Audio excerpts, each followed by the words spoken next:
तर हाय मित्रांनो, पुन्हा एकदा नवीन ब्लॉगमध्ये माझ्या सुचत नाही चॅनलवरती.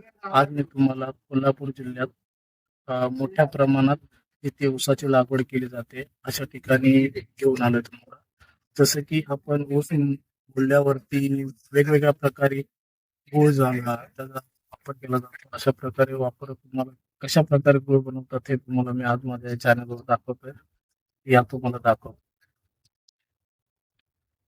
ही आहे भट्टी. तेच आगीची पाठीवर टाकून ते, खाली आगीच्या त्याच्यानंतर तो पाक तयार होतो. त्याचा हा दूध असा वरच्या बनवते त्या मार्गाने जातो. आपण आता थेट पाक दाखवतो की पाक कशा प्रकारे काढला जातो आणि त्याच्यानंतर गुळ कशा प्रकारे तयार करतात ते दाखवतो.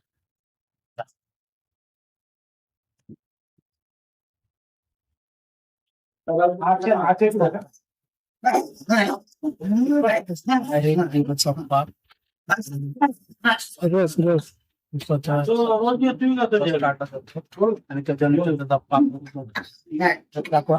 नाही काय कुठला ही मोठी कढाई आहे आणि मोठी कढाईच्या खाली त्याला आग दिली जाते. आगीच्या त्याच्यावरती तो पाक तयार पाक मग कसा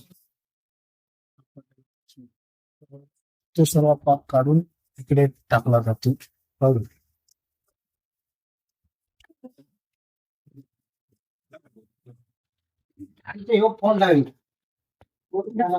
मित्रांनो, तुम्ही बघितलंच की कशा प्रकारे गुळ तयार करतात.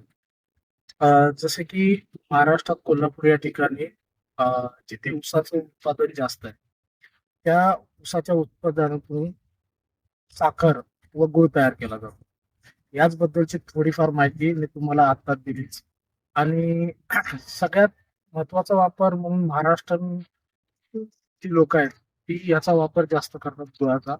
तर तो अशा प्रकारे गुळाचा वापर केला जातो. अशाच नवनवीन व्हिडिओज पाहण्यासाठी माझ्या सुचत नाही चॅनलला लाईक करा, सबस्क्राईब करा. धन्यवाद.